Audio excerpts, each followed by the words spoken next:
Shalom, Bapak Ibu Saudaraku di dalam Tuhan. Bagaimana kabar Anda hari ini? Bersyukur kepada Tuhan yang memimpin hidup kita sampai pada hari ini. Kita sudah melewati minggu-minggu Paskah. Dan dalam periode yang ke depan ini saya akan mengajak kita bergumul bersama-sama merenungkan firman Tuhan dengan satu tema besar, Jesus Meets Me. Bagaimana Yesus menjumpai saya. Yaitu sebuah renungan-renungan yang akan bertemakan tentang bagaimana perjumpaan Yesus Kristus setelah bangkit kepada orang-orang yang ada di sekitar dia. Saudaraku, kita akan bersama-sama melihat penjumpaan yang pertama. Sebelum memulai renungan ini, saya mengajak kita untuk bisa subscribe channel ini, kemudian like dan memberikan komentar, dan juga yang penting adalah men-sharingkan kepada orang-orang lain, supaya banyak orang juga mendapatkan berkat dari firman Tuhan. Saudara, penjumpaan pertama yang akan saya ajak kita renungkan hari ini, dengan saya berikan judul, He knows my name, He calls my name. Kita akan melihat perjumpaan Yesus dengan sosok seorang wanita. Saudara, mari kita bersama-sama berdoa terlebih dahulu. Pada dalam surga, kami mengucap syukur kepadamu karena seluruh berkat anugerah yang Tuhan berikan kepada kami sampai pada hari ini. Berkatilah waktu perenungan firman Tuhan, berkatilah kehidupan seluruh kami. Dalam nama Tuhan Yesus Kristus, kami bersyukur, kami berdoa. Amin. Saudara, kalau kita renungkan, mengapa penjumpaan pertama Yesus saat bangkit adalah dengan wanita? Kenapa bukan dengan Petrus, atau Yohanes, atau salah satu dari murid Tuhan Yesus? Saudara, mengapa saya tanyakan ini? Karena di zaman Yesus, posisi wanita, posisi perempuan itu lebih rendah daripada posisi laki-laki atau pria. Di kalangan orang-orang Yudaisme, mereka beranggapan bahwa lahir sebagai perempuan itu adalah sebuah kutukan. Jadi mereka menganggap rendah posisi wanita. Tapi uniknya, saudara, pertama-tama Yesus bangkit, dia menjumpai, dia menemui seorang wanita. Itu siapa? Seorang tokoh yang bernama Maria Magdalena. Saudaraku, siapakah Maria Magdalena?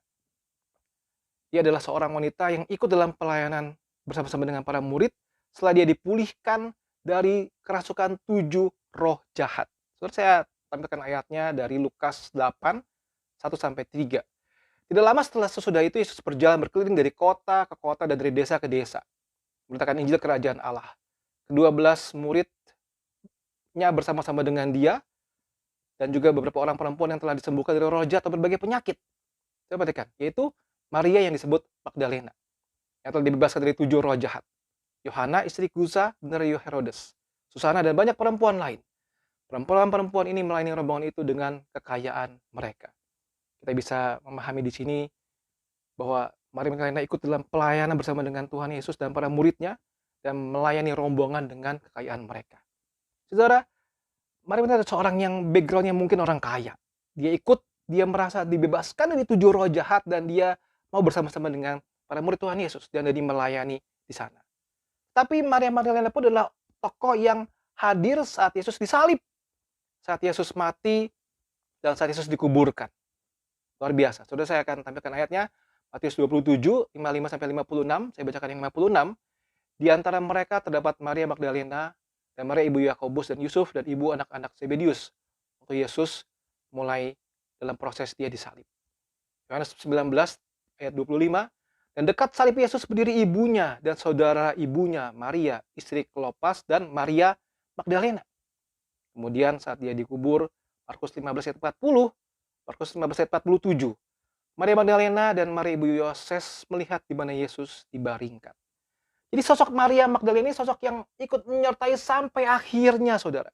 Dia bukan cuma orang yang sudah dibebaskan dari roh jahat dan merasa mau ikut-ikut Tuhan Yesus, happy-happy, senang-senang, menyediakan banyak dana untuk support pelayanan Tuhan Yesus. Tidak. Tapi di saat-saat sulit, dia ada di situ. Dia tidak pergi.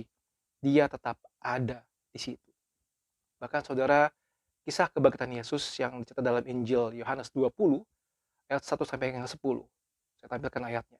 Dia bersama dengan wanita lain, pagi-pagi mau menuju kepada kubur Yesus. Saya bacakan ayat yang ke-11 dan seterusnya.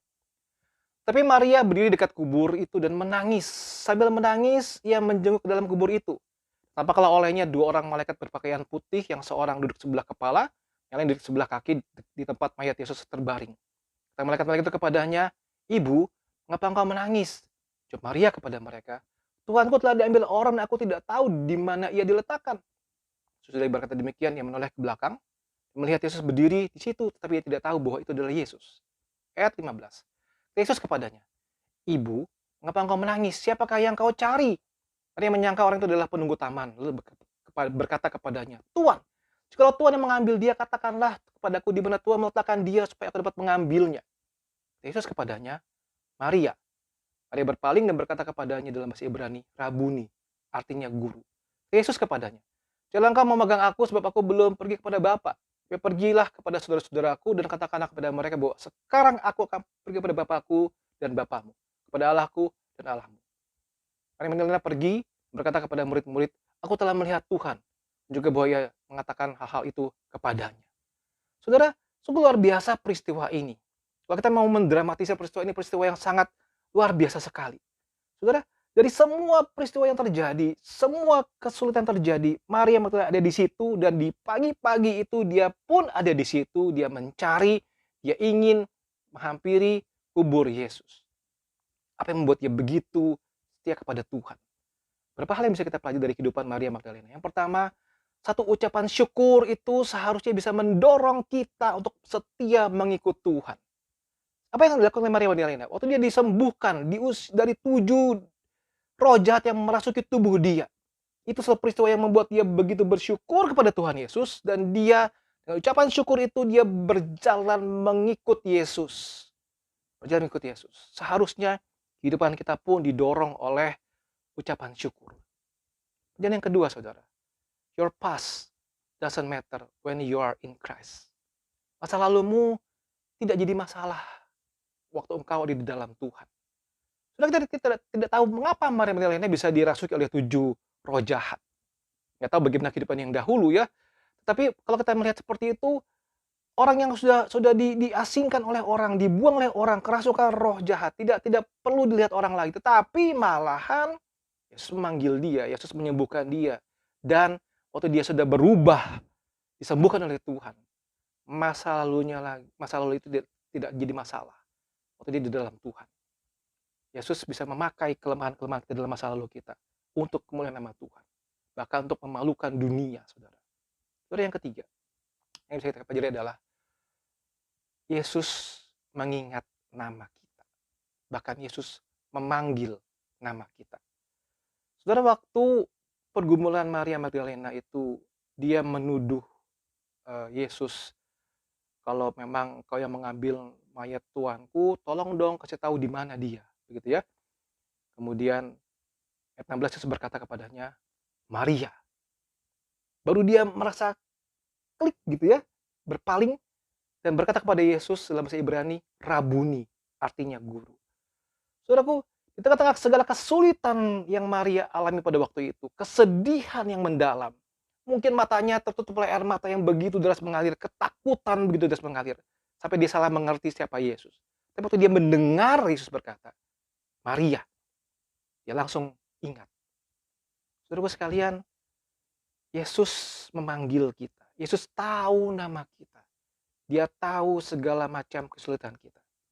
Saudara, Dale Carnegie, seorang trainer motivator, bilang begini, "A person's name is to that person the sweetest and most important sound in any language." Nama seseorang itu adalah satu hal yang sangat indah, yang sangat menyenangkan, yang sangat penting. Panggilan nama itu, apapun bahasanya, bagi orang itu. Apa artinya, saudara? Untuk kita berkata begini, Tuhan tahu nama kita. Tuhan memanggil kita. Ada satu rasa yang penuh dengan ketenangan, kelegaan, kepastian bahwa Tuhan tahu, Tuhan kenal kita. Saudara, saya umpamakan seperti ini.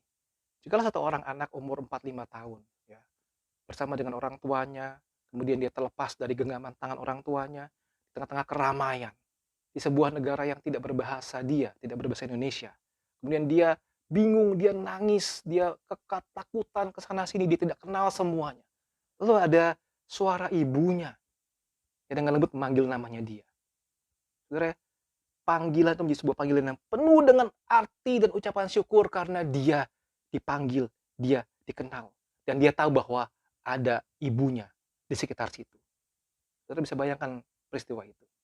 Saudara, itu yang terjadi dengan Maria. Di tengah-tengah kesulitan, ketakutan, kesedihan, Yesus memanggil namanya. Saudara, apa yang bisa kita pelajari dari bagian renungan ini? Saudara, saya akan mengajak kita untuk refleksikan seperti ini. Yesus tahu nama kita. Dia memanggil kita. Jangan biarkan kesedihan, masalah, pergumulan, apapun itu membuat kita tidak bisa mendengar suaranya, membuat kita tidak bisa merasakan kehadirannya.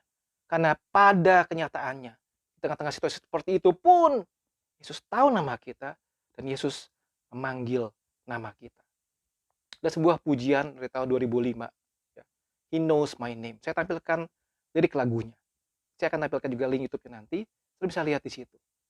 He counts the stars one and all. Dia menghitung bintang-bintang. Dia tahu segala macam bentuk pantai luasnya segala macam. Tetapi apa? He knows my name. Every step that I take, every move that I make, a tear that I cry, He knows my name. So, Tuhan tahu, Tuhan kenal, Tuhan panggil nama kita. Kiranya kita boleh memiliki satu kepastian iman di dalam Tuhan.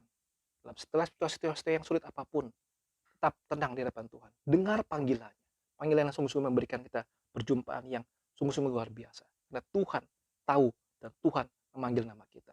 Kita makin dikuatkan oleh firman Tuhan. Tuhan memberkati kita sekalian.